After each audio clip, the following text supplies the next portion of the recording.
Welcome, truth seekers and trailblazers, to the Bigfoot, Wildman, and Boogers show, the podcast where shadows move, legends breathe, and Bigfoot might be closer than you think.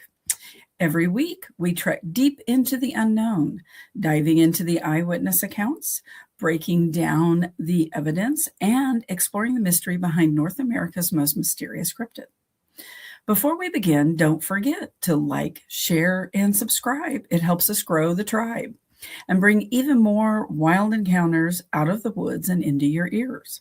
Now, grab your gear and steady your nerves, and let's take that first step into the woods tonight with two of my very good friends, Chris Blaylock and Marty the Nona Boss herself. Hello, ladies. What's up, Marianne? Hey, Chris. Hey, Chris. Hello. Tell us about your ice before we get started. Oh, yeah. So how much did you guys end up getting? We have about a half inch of ice. Yeah, about a half inch of ice and about 6 inches of snow. And temperatures are going to be at 0 or below in the morning. So, are you going to stay home and work from home tomorrow? I am. Good. And Marty, we know it's 80 degrees down there. Yeah, I had ice cream today. Well, no fair. Right. So Robert says last night, oh yeah, by the way, I've got pictures for you to send to Marty and Chris. And I'm like, oh, they got the full show, you know.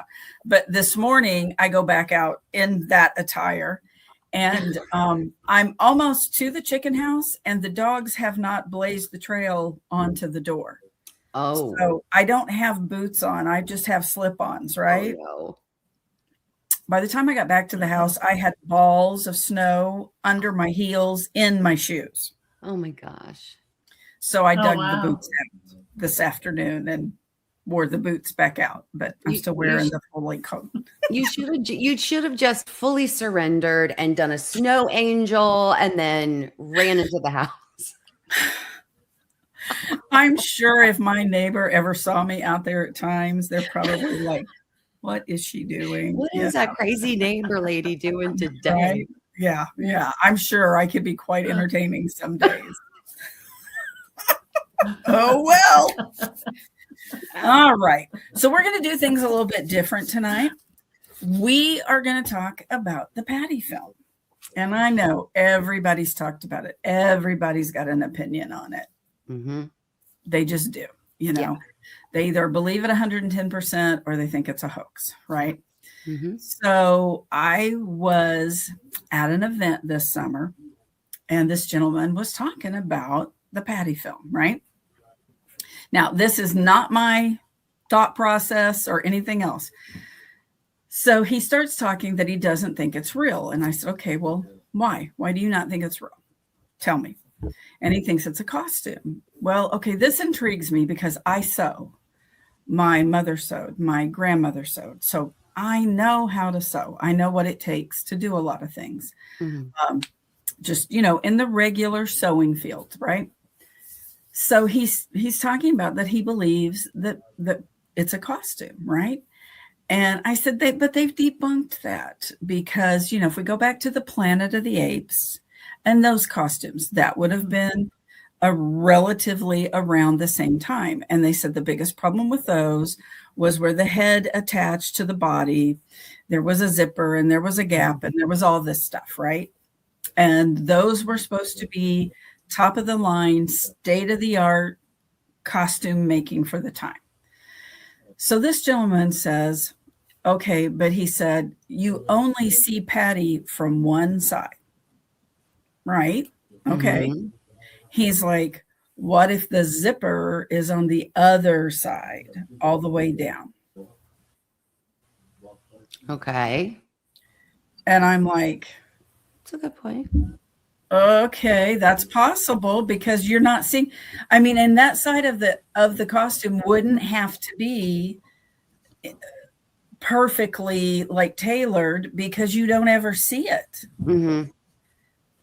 And so this started to make me think about, okay, because when you work with fur like that, you have to cut it with like a razor blade, because if you cut it with scissors, it will cut your fur and you will see all those lines and all that stuff. You cut that backing with a razor blade. It doesn't cut the fur. And so when you sew it together, all you have to take like a comb or something, and you can pull it all out of the stitching, and it hides your seams. So, you know, my brain starts to work this way of, oh shit, that could work, you know, because we're seeing, you know, essentially her right side. So the whole left side is completely, we can't see it. We can't see if it's bunching or if there's anything, right? You know, now I know, you know, a lot of these have come out and said, oh, we can see the muscle movement. I mean, I've watched everything they've ever put out probably on the Patty film. Right. I'm not saying that I believe this guy, but it made me think for a while. I mean, there were days I thought about that. It's like, oh crap, it could be a costume. It's, you know, we are thinking that the costume, you know, it should have been on the back of the neck. That's where you could see it. But he's saying, you know, the whole thing is a hoax. Roger and, you know, Bob were up there. It was all planned, you know. I mean, you know the drill here, right? You know, and they planned to film it from just one side so that, you know, all the zipper or snaps or whatever they used were on the opposite side and not being seen. So, yeah. For a while, I thought about that. I still think about that occasionally. Not because I agree with it, but there's a little bit of validity to that. As much as I hate to admit that. You know, I mean, all of us want the Patty film to be real. That's just all there is to it. You know, yeah, we all do. We definitely all want it to be real. And, you know, it is the single most talked about piece of evidence since it was created in 1967. So it is the single most important. Right behind him would be, you know, I won't even go into other ones, but I just thinking along those lines. For me, there is a moment in the film where she does turn, and when she turns and she's very like her left arm comes you know, ahead of her. So for me, I don't know whether I'm not sure my brain could go to there being a zipper on that side, her being just the way she kind of like turned. There's like a couple of frames where she turns her whole body. I think for me, there were two key components that when I started thinking about the film, there were two things that for me were really kind of convinced me it was real, is because number one, it was made, this film was from two cowboys, you know, 1967. And it's a she. It's clearly a female. So, you know, for me, I always thought, okay, well, why would they in 1967 create a female? Yeah. Make it a female. Like, just because of the mindset back then, it was very different than it is today, right? Yes. And so I always thought, for me, that was the one thing in my mind that I always thought, they would have probably made it a male. You know, or done nothing, because I mean, if I'm going to go hoax something like that, do you think that's the thing I'm thinking about? Right. And they do appear, her chest does appear to be, you know, it has movement, right? Right. We all know what it's like when we don't wear, you know, a bra. Accoutrements. Yeah, you know, I mean, we know, right? So like, for me, like that is that's just for me one of the biggest things that, you know, I've always had in the back of my mind going, I think it's real. But well, yeah, because I mean, it's like, why would you? But then this goes back to things we've talked about. Our brains don't work like certain people, other people, you know. And first of all, I'm not going to be out there looking to hoax anything. But my brain keeps going back to, if you're hoaxing something, why would you make it a female? Why would you make it anything at that point? Right. You know, well, John Chambers is the guy who created the Planet of the Apes, right? And that came out. Right. He did that film in 1968. So this predated a year, right?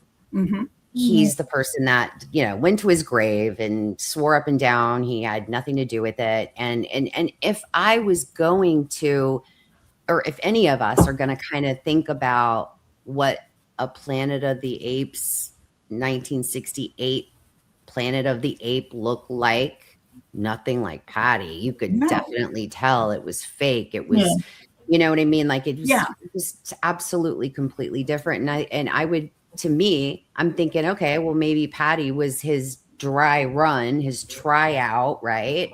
I don't know. I think he could have done Planet of the Apes a little better if his practice was Patty, right? Yeah, exactly. I mean, it's like, and don't you think, I mean, and nobody's ever been able to come up with the outfit. If it was a hoax, somewhere eventually that would have finally have come out, you think?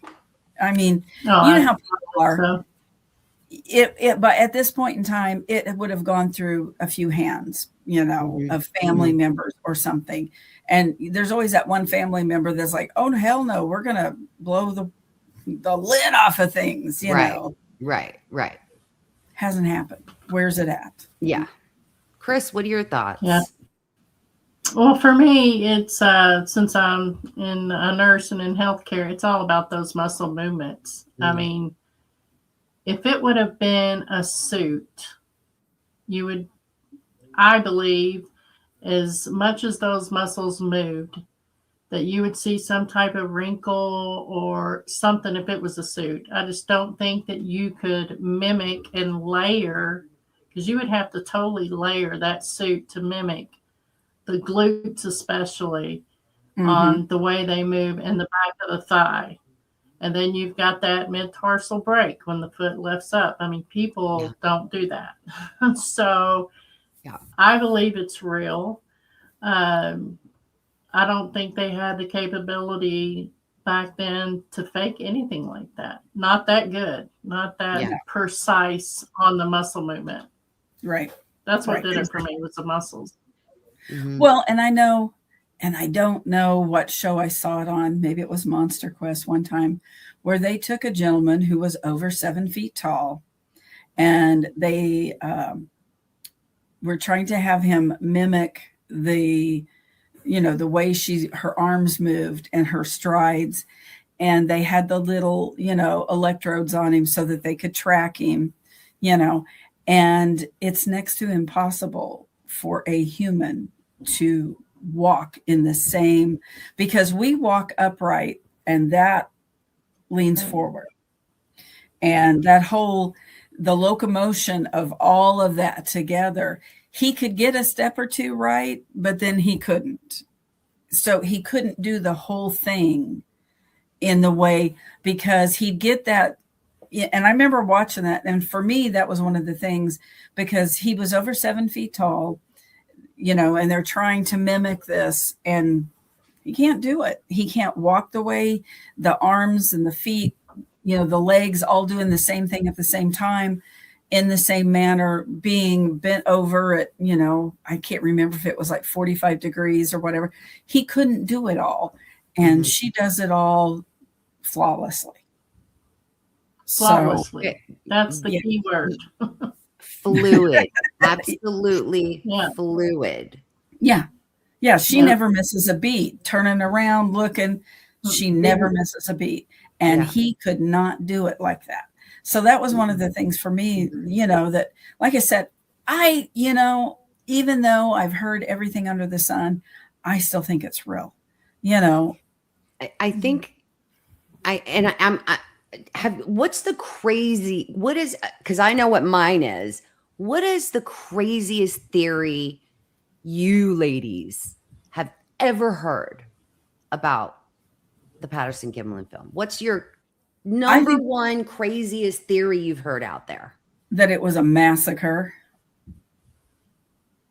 That certain people who tweak it, bring the color out, and that it was a massacre, and that all these bodies were buried, and there's supposedly photos of yes. Okay, so I don't even think that's I did not hear that. You've not heard that. Later. I've never heard that. I've actually seen these massacre photos. I'm using inverted commas. Yeah. A lot because, you know, as soon as I looked at the photos, I was like, well, they're so fake. They are so faked. So faked. But yeah. So yeah, Chris. So basically the theory is that she was trying to lead them away because she was trying to save whatever, and she was trying to save some of them or protect some of them, but there ended up being an entire massacre of an entire group of them or a clan of them in one day. Oh wow. Yeah. So I haven't heard that. So yeah. So that's your craziest. So what's your craziest you've heard, Chris? I really don't have a crazy theory besides the ones of them just saying it's a suit, and I totally disagree with it being a suit. There's so many anatomical parts that move the way we cannot move, and the muscles you see even in the back of the neck from the head when she turned. I mean, there's just so many parts that to me, there's no way you could convince me that is a fake. Yeah, absolutely. So, I mean, I've done a lot of shows, talked to a lot of people, right? Right. For me, the craziest thing someone told me, their theory was, I'm sorry, this is just really funny because I'm a female. And you ladies are going to enjoy this one. That they were absolutely, after seeing the, MK Davis, when they did that enhancement, to the film, right, bringing it in clear, like clearing it up and sharpening up the footage, that they believed that she had just given birth, and that they could tell that on the rear portion of her in the video, that they could very easily and clearly see that, she definitely had just given birth, that there was, some like water breakage or, female fluids. And I just was like, I don't know what they're looking at when they come again. Come again. Like, what? Yeah. Like, okay. And I'm like, but where's the baby? Like, if that just happened, then like, where's she's leading them away from the baby. And I'm like, she'd have that baby in her arms, and she'd been gone before they ever showed up. That's right. Yeah. I was like, I was like, trust me, if she's a female and she just gave birth, she's not leading anybody away from her baby. No. She's taking the baby with her. Like, that's kind of how moms work. Yeah. But that was the craziest. Alive, I mean, exactly. She was attacked. Let's talk about it. It's like, you've just given birth. Are you going to leave that newborn baby there and try to drag these two little men away? Yeah. I mean, all she had to do was jump out at them, scare the shit out of the horses. They're off their horses. Boom, snap their necks. Boom, she's done. She's done. Oh yeah. All in a day, all in a Mother's Day of, you know, she's like, you know, hey, I'm like a soccer mom, you know what I mean? Right. You know, super mom. She's kind of going on. Yeah, exactly. Exactly. Like, I hate those enhancements because to me it distorts what's really there. Yeah.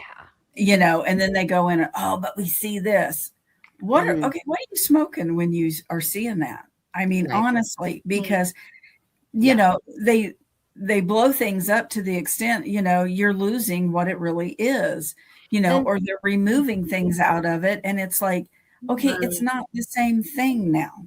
Yeah. And, you know, there's only, the original is lost, right? No one has the original, or no one has ever presented the original film, right? We have there's like only a copy or something. Right. Yeah. So there's like, I think it's a second copy. I think the oldest or the most current they could get to the original is like a second copy. Like it was the original copied 2 times, and the second copy is the one that people have just been copying and enhancing. So for every single version that you get away from the original, you know, I mean, you got to make up a lot, you know, to kind of fill in those gaps. And listen, all I know is that for me, it's real. Because I've had 2 sightings. One looked exactly like Patty, and the other one did not so much. Yeah. For me, it's real. Yeah. Well, that's me. I've seen them too. And it's like, and what I saw is that dark, upright, hulking figure. Yeah. You know, I know that's not what everybody sees, you know, and we can get into that later, you know, but yeah, for me, I've seen that in the woods. So yeah, the movement, and that, because in my first sighting, the one that looked like Patty and had the body type of Patty, it was that movement. Like that was another thing too, that kind of like, you know, like made me kind of like really flip out. Cause I was just like, that is exactly what I saw.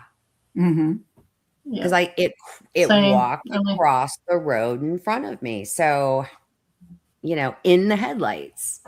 So I was like, okay, you know, like that same fluid movement. Yes. Just like she does. Because, you know, if you go and look at reports or you listen to them or whatever, more people than not will talk about how it just had like almost like a floating movement.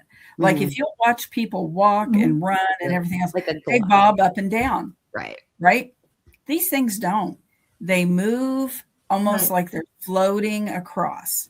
And she does the same thing. She's moving at a pretty good gait there. She's not bobbing up and down, you know. I mean, so it's like you've had too many people with too many sightings that talk about it looking like her, moving like her, you know. I mean, that was the same for me. I mean, my sighting did not have the Patty face, but did have the body, and the movement was so flawless the whole time. And I mean, it totally convinced me too that the Patty film was real, because it was an exact replica body wise and movement wise, just the face was different.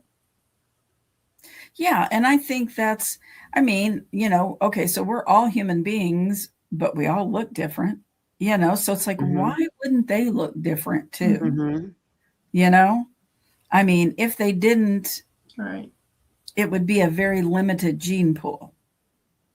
And different parts of the country, they all look different. They're different sizes. They're different colors, you know? Some of them are hairier than others, you know, that whole thing. But yeah, you know, when it comes down to it with the Patty film, I think it's real.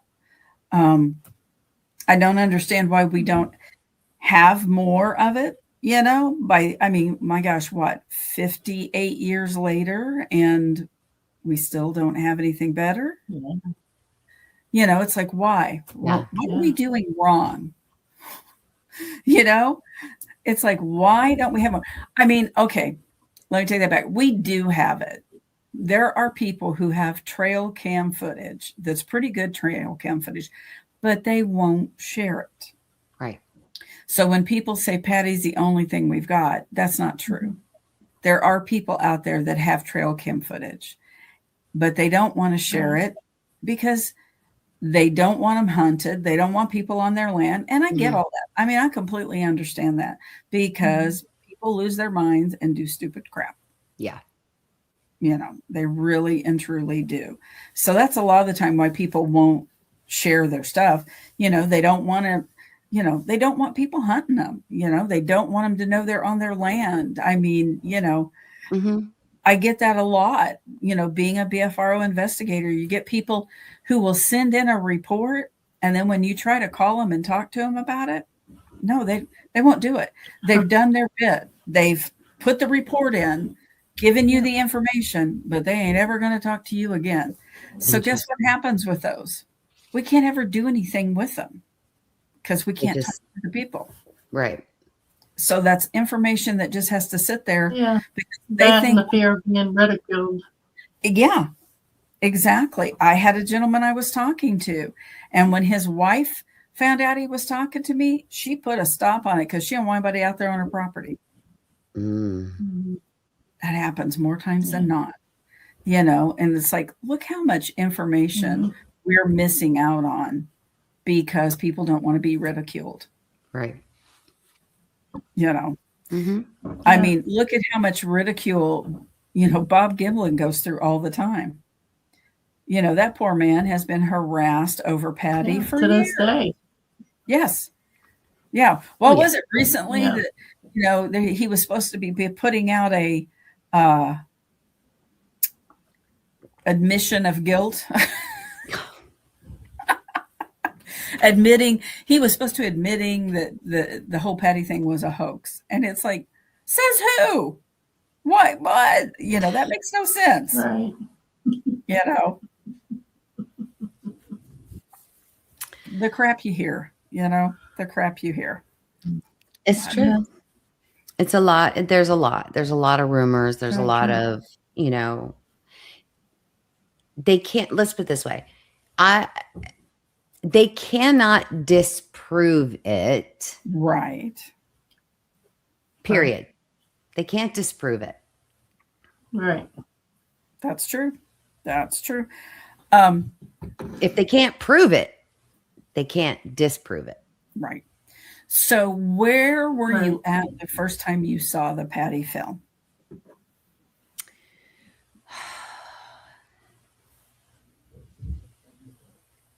I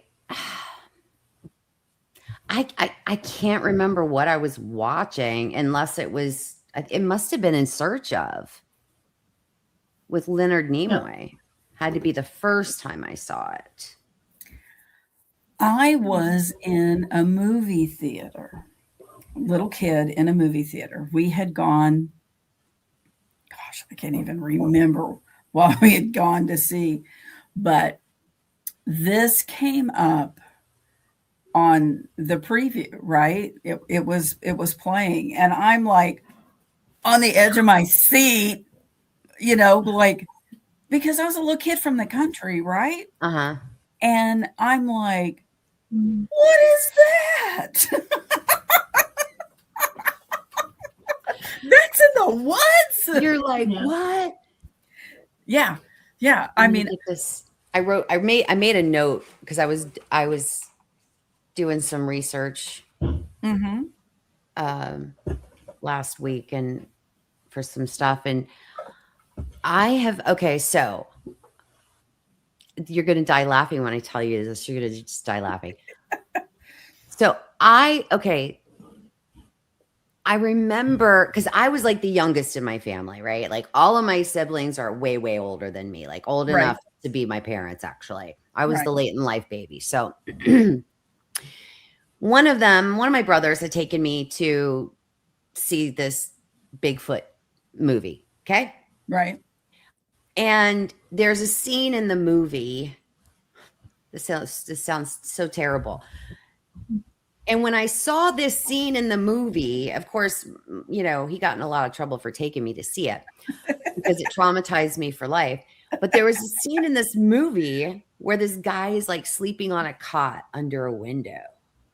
And like, you just see this big hairy arm just like come in and go. Right. And just, click, just, yeah, do that. So I still, to this very day and my entire life, I will not sleep under a window. Like, but and I didn't know like the name of the movie, and I couldn't figure it out. And I would say to people, do you know a movie that had this scene in it? Like everybody I would talk to, they'd be like, oh yeah, it was Creature from the Black Lagoon, or it was this, or it was that. And I'd be like, nope. That's not it.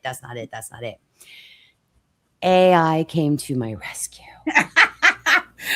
Of course it did. I wrote it down. So I have to go and check it out. But now it's called Sasquatch, because I knew it was in the 70s, right? Yeah. I knew it had to be it's called Sasquatch, The Legend of Bigfoot, and it was from 1976. So I am going to go and watch that movie again, and I want to see if it freaks me out like it did when I was 9 or whatever. I don't know. Well, yeah, when you're a little kid and you all this crap, is out there. I mean, because so we went to the theater and I saw that. And then a few months later, I remember I'm watching something and this movie comes on, and, I'm kind of in and out because I'm not real, caught up in it. Right.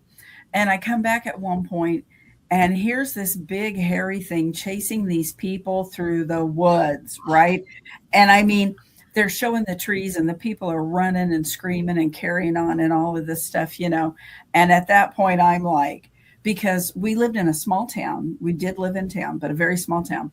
And so our house, and then we had 2 or 3 small businesses, And I go tearing out of the house. I am running through the house over to the business because that's where my parents are at,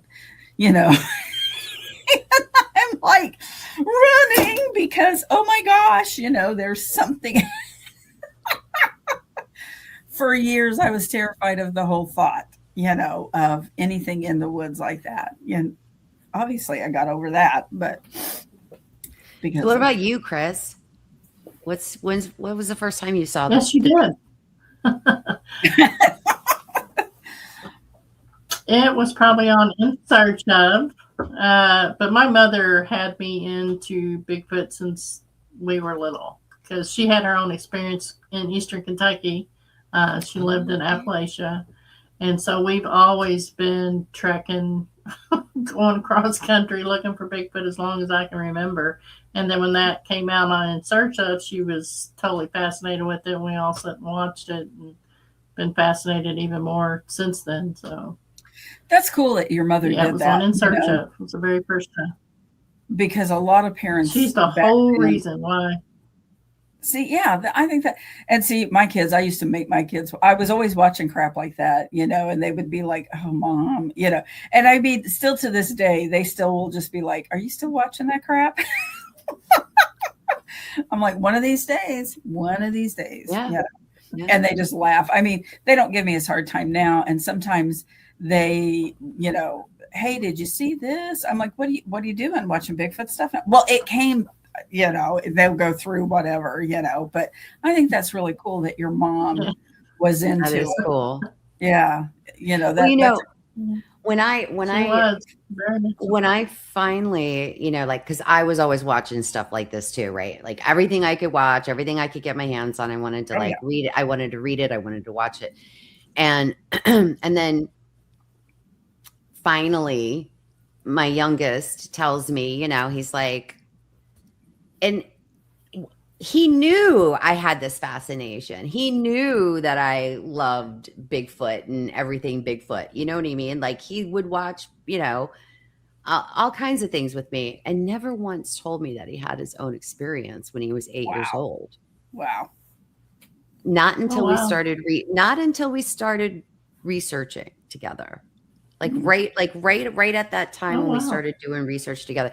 That's when he decides to tell me that he had his own experience. So why? I mean, he knew you believed. Why was he not telling you? Because he was really he was really scared. He just was scared. He wasn't sure, and he wasn't, like he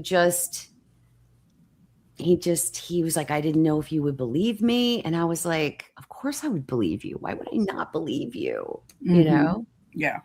But I guess like a lot of other people, they're just, they're afraid in the beginning, and then when you feel comfortable and accepted and with people that that you can trust and you feel safe with, and then you can share. Because I never told my kids about my sighting that I had in 1986, way before I had my kids, right? Like I never told them my sighting.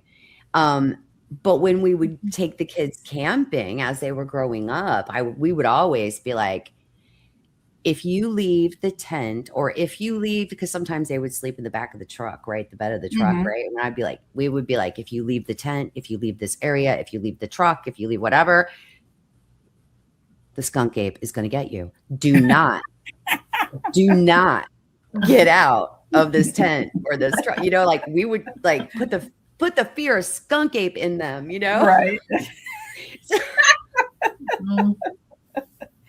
Oh my gosh, that's funny. That's funny. Well, it's like my youngest son. Now when you talk to him about it, he'll go, I don't know. But when he was little, he had something happen to him in this house that we lived in. And it took several days for him to tell me, and finally got it out of him, and I'm like, okay, that's kind of odd. But the really odd thing about it was,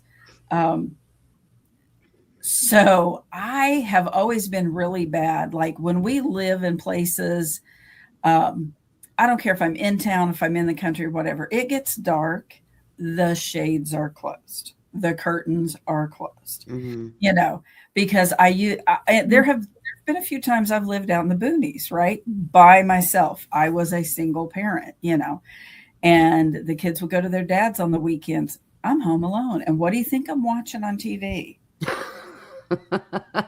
Right. Finding Bigfoot. Yeah. Or anything, Monster Quest, any of that shit, right? And I'm living out in the middle of freaking boonies, wherever, and I'm like, yeah, okay, let's just be safe. Let's close the blinds because we don't want anything looking at us, right? And that house that we had lived in, I always felt like there were times where something looked in the window, right?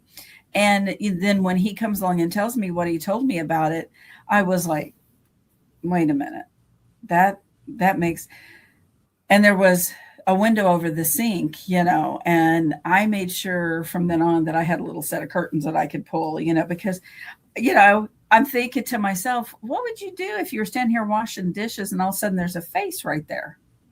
It's so funny that you say that too, because here I am, right? And I don't like to sleep. I don't like my bed to be like under a window. But you ever notice when we go camping, I always face the window, right in front of the window, and I have it open because I want to open my eyes and see it there. Isn't that weird? But at one point we didn't want to. Isn't that weird? Because I want to just go, hey, what's up? But that is not how it's going to happen. Peace. Love. That's when she comes screaming out of the tent in the night, like her hair's on fire, running through the.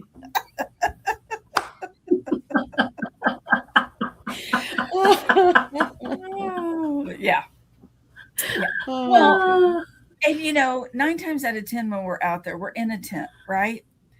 And, it's like you want to have an experience, but then when you're laying there and you hear something walking on the tarp of your tent.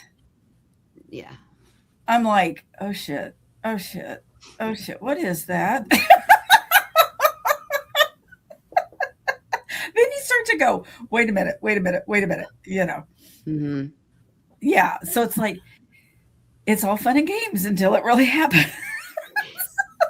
Exactly. But I mean, like, I've heard them, and I'm like, Matt, Matt and I have been, a lot of places, and we've had experiences where we've heard them around the tents, walking around, you know what I mean? Even brush up against the tent. We were in Mayaca once, and the tent that we got, I don't know, it seemed it was just too small. It was too small, and Matt was on one side and I was on the other side, but it was really, really cramped, and so I was all the way up against like the wall, and it was like, and stuff had been like hitting the tent. They'd been hitting the tent, throwing stuff at the tent for, I don't even know, a while, over an hour at least. We've got that on audio, and I felt like as it came around the corner and went across the back of the tent, right where my head was, and I was like, it moved me, it moved me, and I was like, and then I was like, I sat up and I'm like, Matt, did you hear that? And he goes, yeah, Mom, I'm hearing everything. I'm like, okay. He goes, just lay down. He goes, just lay back down. Just chill out. Just listen. Yeah. So that's what I've always done now. I lay there and I listen. I want to hear the behavior. I want to hear what they're doing. I want to hear, I don't want to just like rush outside with a flashlight and go, and what am I going to do? Put a spotlight on them? Yeah. You're probably not going to see them anyway, because by the time you jumped out of the cot, unzipped it, and unzipped the door and gotten out. Is Chris frozen? They're gone. Is Chris frozen? I think there she is. Chris, there you go. My back. Yep, you're back. Sorry, it's the eyes. No, you're fine. You're fine. You're fine. But yeah, it's all, you get out there, and I blame Patty for this. Yeah. Exactly. It's her fault. It's her fault at an early age. We've all been indoctrinated into, Patty's school of mystery here. But she is the most famous Sasquatch ever discovered, talked about at length for almost 60 years. Exactly. And it's like, and I'd really like to believe that she's still around. Because since we have no idea, what their lifespan is, it's like, I just like to think that she's out there doing her thing still, Yeah. And that would bring me such joy to know that, right? It would.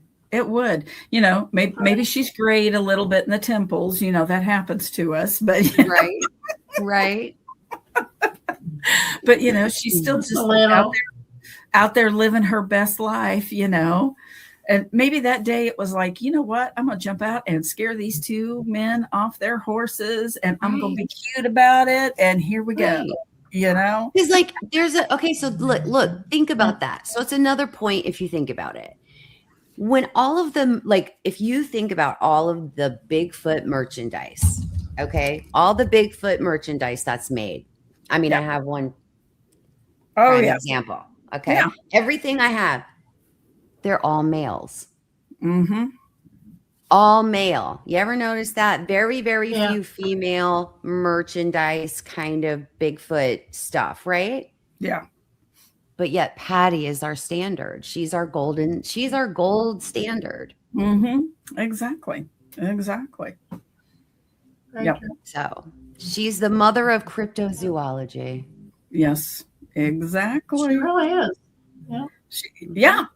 Yeah, I mean, there was other stuff. I mean, she's not the first cryptid, out there, but she has become the, quintessential cryptid, your go-to, even people who don't study Bigfoot know, they know the film, they've seen things of Patty, it's Right. like more so than anything else out there. It's so Oh, yeah. Yeah. She's the reason a lot of people get into it. Exactly. Really They is. see it. Yeah. Yeah. So it's like, I just, yeah, it's Patty's fault. It's all her fault. It's her fault. Yeah. We're where we're at and what we're doing. It's just all her fault. We can blame it on Patty. We need to book her a therapy right. appointment. Right. Or a spa day, Marianne. Spa day. Yeah. Spa day. Come on Spa in, day. Patty. I'll take care of you. We can Exactly. therapy and Let's go, spa Patty. day. Yeah. Exactly. We'll Do work. you have a table big enough to put Patty on? Probably No, not. no, because when I get these guys that are 6'5", they hang off the table. Well, darn it. You got to get a bigger table Yep. to bring to the woods. And make a sign that says free massage for any Bigfoot who wants one. There we go. There you There go. we go. Yeah. Put that out there. Gary would be first in line. right. Yeah. Yeah. He'd be like, let me go get some fur. Hang on. Yes. Absolutely. So I know we only have a little bit more time left. Do you guys want to talk about what you guys have coming up? I know you've got some stuff and dates. You've already got. yeah, we've got, the spring BFRO expeditions are up on, if you go to BFRO.net. In March, we have an expedition in Arkansas. And all I'm going to tell you is you don't want to miss where we're going in Arkansas. In April, we're going to Oklahoma. And we've got a piece of private land that we're going to go on. Some other areas. I love going into Oklahoma because people down there don't have a problem talking about it. They will tell you where they're at, where they've seen them. So April, we're going to be in Oklahoma. And then in May, we are going to be in northern Missouri. We have not been in northern Missouri on a BFRO expedition in a lot of years. We've got a private property we're going on. He's got a private campground. So And I get to come on that one. yay. So yeah, we've got all those goodies going on. And we found out just the other day that we will not be having the conference in the Relics Event Center. But I have a new place. Apparently they're not going to be doing events anymore. So we have another area, another event center that's very similar in size-wise to that. So we'll be doing that. And things are going to start to come out about the conference and the camp out that goes with that. And our fall stuff, we haven't quite booked that all yet, but there's some possibilities there. We will make sure that the links are in the show description. Absolutely. So that anybody who wants to reach out to you to go and book one of the BFRO expeditions on their website, on BFRO's website. But you always have in your description your Facebook link to your Facebook page. And that's how just about anybody can reach you is through that. Absolutely. Or your email, and that's Bigfoot Wildman Boogers @gmail.com, right? Absolutely. Did I get that right? I got Yep, that right. you got that right. You got that right. Absolutely. And where are we going to see Chris soon? Are we going to see Chris again soon? What's going on with Chris? Chris is going to be in Arkansas with me. I'm following Marianne.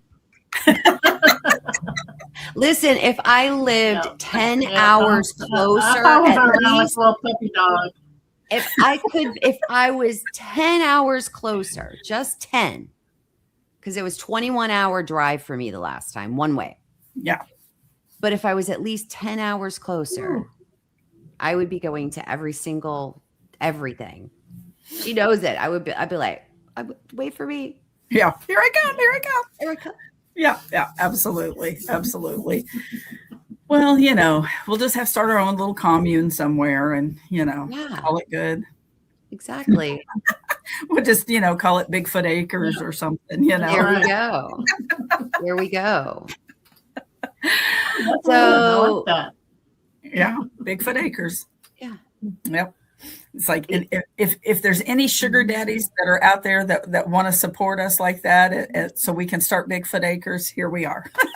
We are. We are. We are the Apex Sisterhood. Exactly.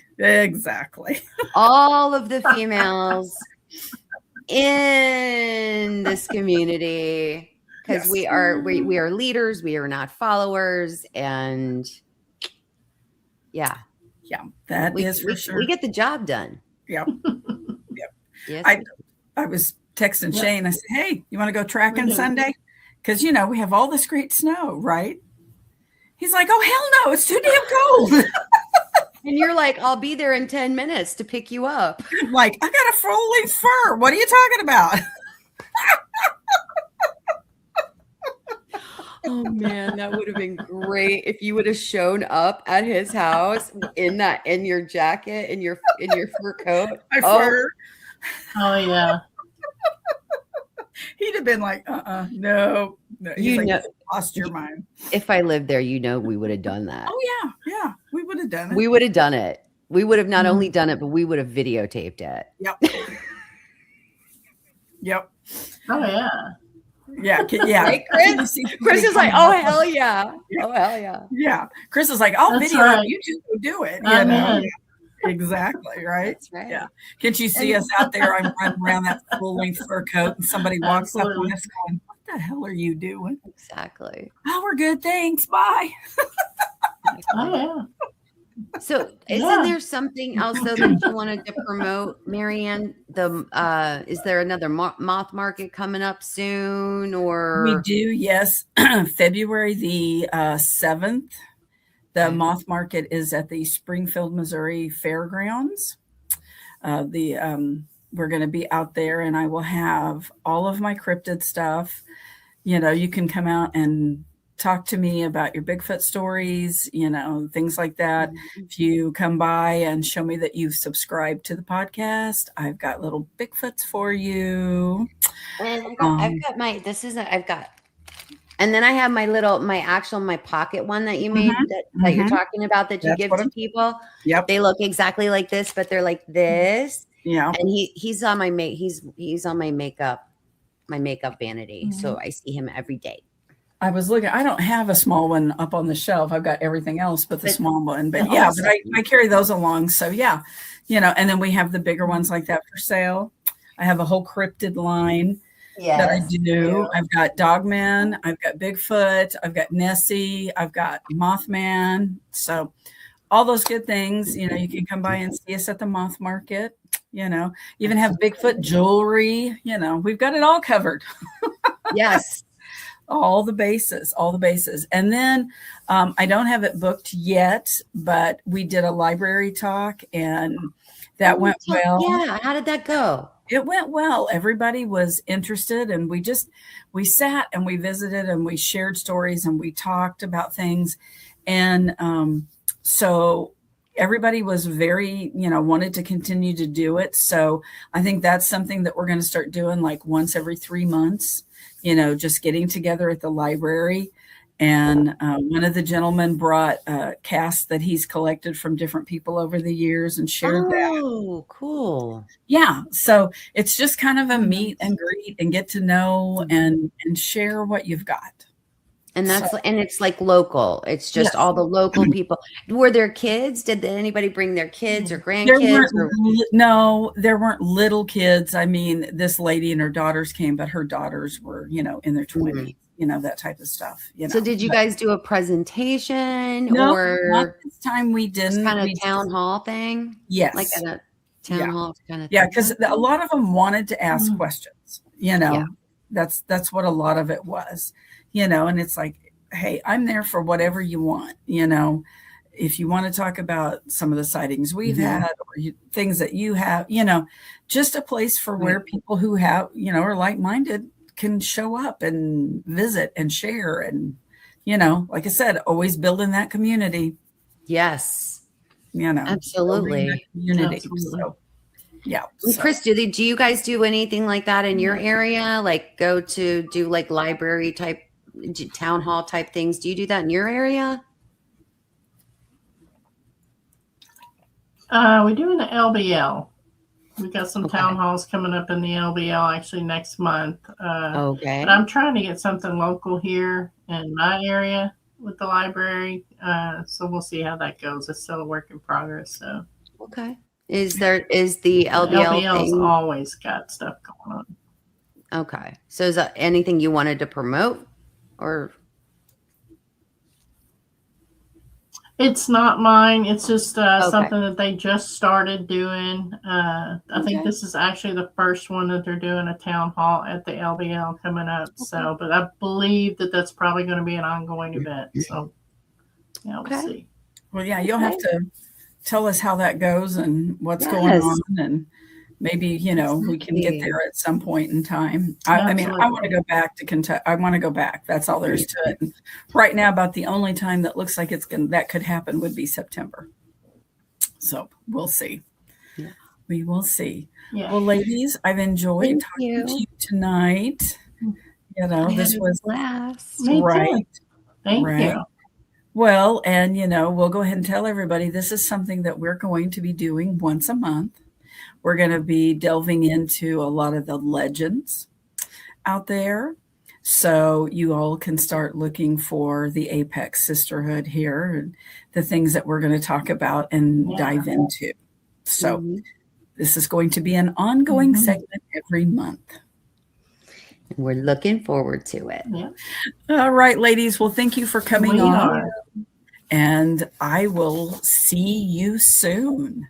All right. Bye. Bye. Bye, guys. Okay, tribe, that's all for this episode of the Bigfoot, Wildman, and Boogers show. Thank you for wandering the Missouri woods with us today.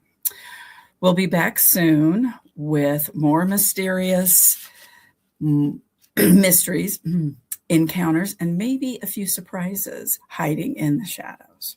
Until then, keep your boots muddy, your eyes on the tree line, and remember, show me your Bigfoot.